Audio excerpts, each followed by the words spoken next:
Bismillahirrahmanirrahim. Assalamualaikum warahmatullahi wabarakatuh. Sahabat yang beriman, Shaddad bin Ad bin Aus bin Arum bin Syam bin Nuh adalah salah satu tokoh yang pernah menguasai dunia. Selain Sulaiman bin Daud, Iskandar Zulkarnain dan Namrud bin Kan'an, Shaddad menikahi 4.000 perempuan dan memiliki 4.000 anak.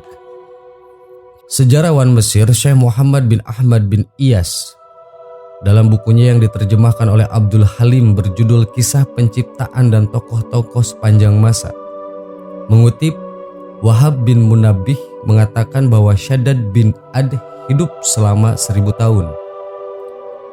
Riwayat lain menyebut Shaddad diberikan umur panjang yakni 1200 tahun. Ia merupakan penguasa dunia pertama setelah Nabi Nuh alaihissalam. Sedangkan Al-Kisha'i berkisah ketika Ad mau meninggal, dia mengangkat 3 anaknya untuk menjadi penggantinya, yaitu Shaddad, Syadid, dan Arum. Shaddad adalah anak Ad yang terbesar.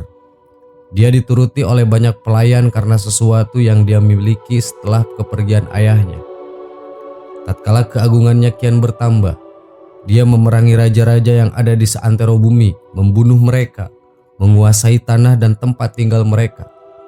Dia memegang tampuk kerajaan dari timur hingga barat dalam genggaman kekuasaannya. Wahab bin Munabbih mengatakan, belum pernah ada yang bisa menguasai dunia seluruhnya kecuali 4 orang. 2 orang mukmin dan 2 lagi orang kafir. Yang mukmin adalah Sulaiman bin Daud dan Iskandar Zulkarnain, sementara yang kafir adalah Shaddad bin Ad dan Namrud bin Kan'an. Menurut pendapat lain, yang satunya lagi adalah Nebukadnezar. Allah sajalah yang lebih mengetahui kebenarannya yang sesungguhnya. Membangun surga di dunia. Al-Kisha'i mengatakan bahwa Shaddad bin Ad dahulunya adalah orang yang sangat tertarik membaca kitab-kitab terdahulu yang telah diturunkan kepada para nabi. Setiap kali ia mendengar tentang sifat-sifat surga, dirinya merasa senang. Dalam hatinya terbersit untuk mendapatkan surga semacam itu di dunia. Shaddad bin Ad memerintahkan salah seorang menterinya. Dia memiliki 1000 menteri untuk mengumpulkan orang-orang pintar dan para arsitek untuknya dan menyuruh mereka untuk mencarikan tanah yang luas, udaranya baik, dan banyak sungai dan pepohonannya untuk membangun surga yang besar untuknya. Berangkatlah sang menteri beserta pasukannya yang pintar-pintar. Mereka berangkat menyusuri pelosok bumi. Tatkala mereka sampai ke daerah Aden yang ada di pinggiran Yaman, di sana mereka menemukan tanah yang cocok dengan kriteria yang diinginkan oleh Shaddad bin Ad. Mereka kembali kepada Shaddad bin Ad melaporkan tentang tanah tersebut. Setelah mendapatkan laporan tentang tanah tersebut, Shaddad bin Ad mengutus tukang bangunan dan para arsitek ke sana. Mereka berkumpul di tanah itu, lalu mereka mengatur-atur dan membatasinya menjadi pola 4 sisi. Lingkaran tanah itu berukuran 4 parsak. Setiap sisinya berukuran 10 parsak. Ketika para pekerja itu telah menggali pondasi kota tersebut, di sana mereka telah mendirikan pagar dari batu pualam yang diberi lukisan berbintik-bintik. Sisinya telah di setengahnya mereka kerjakan. Hal tersebut mereka laporkan kepada Shaddad bin Ad. Mendengar laporan tersebut, Shaddad bin Ad berkata kepada para menterinya, "Tidakkah kalian tahu bahwa aku telah menguasai dunia seluruhnya?" Para menteri menjawab, "Tahu Paduka." Dia berkata, "Aku ingin kalian membuat semua bangunan ini menjadi emas, perak, permata, mutiara, yakut, minyak kasturi, kafur, zafaron, dan perhiasan-perhiasan indah lainnya." Selanjutnya mereka pun mengumpulkan untuknya semua yang ada pada mereka dan apa yang ada di tangan orang-orang. Mereka pergi ke seantero dunia dan membawa semua yang telah dititahkan. Orang-orang mengerjakan semua itu dengan tabah. Semua pelosok mereka susuri untuk mendapatkan apa yang diinginkan oleh sang raja. Setelah semuanya terkumpul, mulailah para pekerja membuat bata dari emas dan perak. Kemudian bata-bata itu dipasangkan di atas batu pualam sehingga sisinya rampung dikerjakan. Setelah mereka merampungkan pembuatan pagar kota itu, mulailah di tengah-tengahnya mereka bangun gedung yang bahannya hanya terbuat dari emas dan perak. Untuk bangunan itu tiang-tiangnya mereka buat dari Jabarruj hijau dan yakut merah. Gedung itu mereka percantik dengan pepohonan yang terbuat dari mutiara, yakut, permata, dan sungai yang mengalir. Di sekitar gedung ditebarkan minyak kasturi, anbar atau minyak wangi dari ikan, dan kafur. Semua itu mereka bangun dengan kreasi yang menakjubkan dan sempurna yang tidak ada ditemukan bandingnya di dunia ini, bahkan setengahnya pun tidak. Al-Kisai mengatakan pembangunan kota itu memakan 300 tahun. Setelah pembangunannya selesai, hal itu dilaporkan kepada sang raja. Mendengar laporan tersebut, raja memerintahkan kepada para menteri, pembantu, dan punggawanya untuk memindahkan perabot dan wadah-wadah yang megah ke sana. Perintah itu mereka kerjakan selama 10 tahun. Setelah mereka selesai, Raja Shaddad beserta seluruh wanitanya, pelayannya, menteri, pembantu, beserta wanita-wanitanya dan para punggawanya berangkat ke sana dengan menggunakan tunggangan yang berpelanakan dari emas yang sempurna, hasil kreasi para arsiteknya. Ketika mereka sampai ke pintu kota itu dan raja ingin masuk ke sana terlebih dahulu, tiba-tiba ada seorang malaikat yang diutus Allah kepada Shaddad. Malaikat itu berkata, "Hei Shaddad, jika engkau mengakui keesaan Allah, maka aku mempersilahkanmu untuk masuk. Akan tetapi, jika engkau tidak mau mengakuinya, maka pada saat ini juga aku akan merenggut ruhmu." Mendengar ujaran malaikat itu, Shaddad menolak. Ia kafir dan mendurhakainya. Oleh karenanya, malaikat itu berteriak kepada mereka dengan sekali teriakan sehingga mereka semuanya mati. Tidak ada seorang pun dari mereka yang masuk ke kota itu. Wahab bin Munabbih mengatakan, di muka bumi tidak pernah ada sebuah kota yang seperti kota itu. Allah berfirman, apakah kamu tidak memperhatikan bagaimana Tuhanmu berbuat terhadap kaum Ad, yaitu penduduk Iram yang mempunyai bangunan-bangunan yang tinggi yang belum pernah dibangun suatu kota seperti itu di negeri-negeri lain. Quran Surat Al-Fajr ayat 6-8. Dalam hal ini para ulama berbeda pendapat. Asyadi mengatakan bahwa kota yang telah dibangun oleh Shaddad bin Ad hingga saat ini masih ada. Seorang laki-laki keturunan Arab yang bernama Abdullah bin Kilabah pernah masuk ke sana. Kejadian itu terjadi pada masa kekhalifahan Muawiyah bin Abu Sufyan pada tahun 48 Hijriah. Kota ajaib. Suatu ketika seorang pemuda bernama Abdullah bin Kalab tengah mencari untanya yang hilang. Ia berjalan ke sana ke sini untuk mencari untanya yang hilang hingga sampai ke wilayah Ad.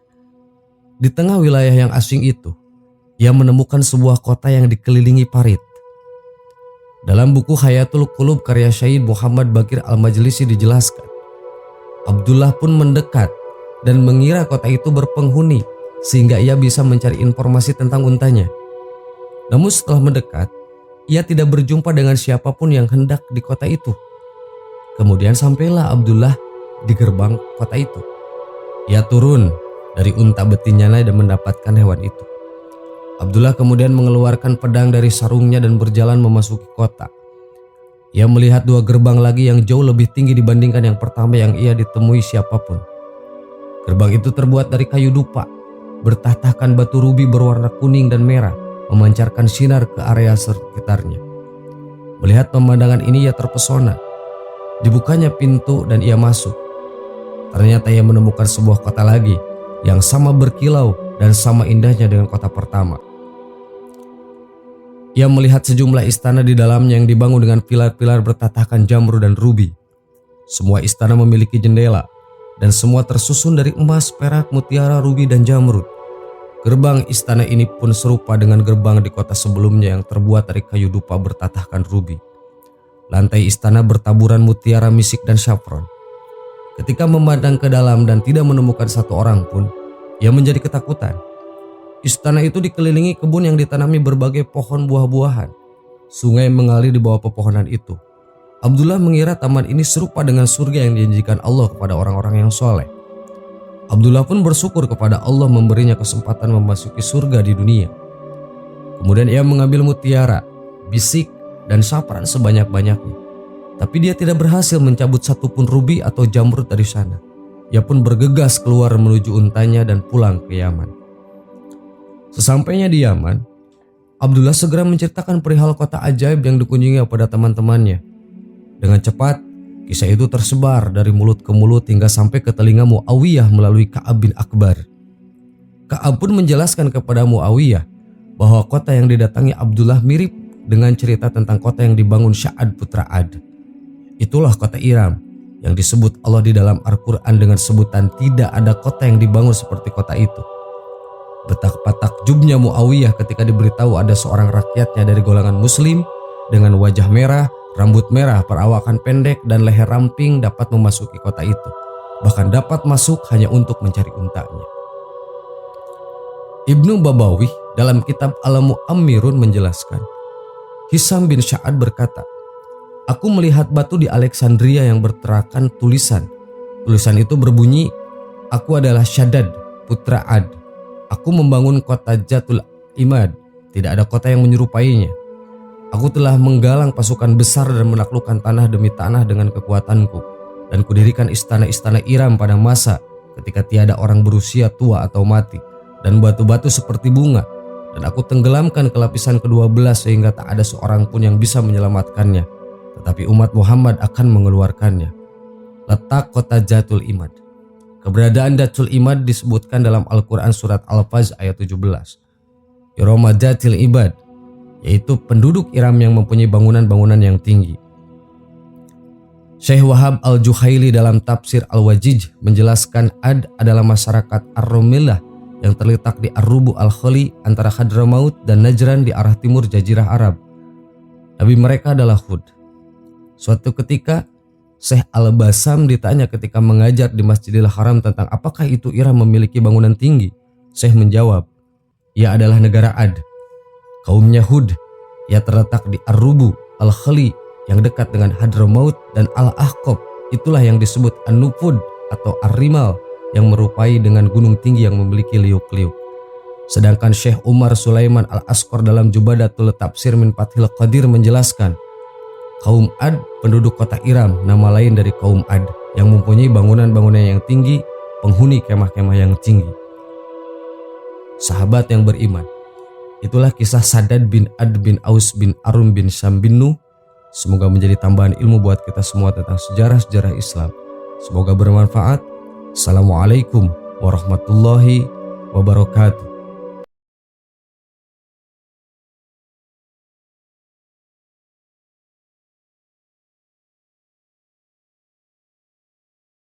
Subhanallah walhamdulillah wa la ilaha illallah wallahu akbar. Subhanallah.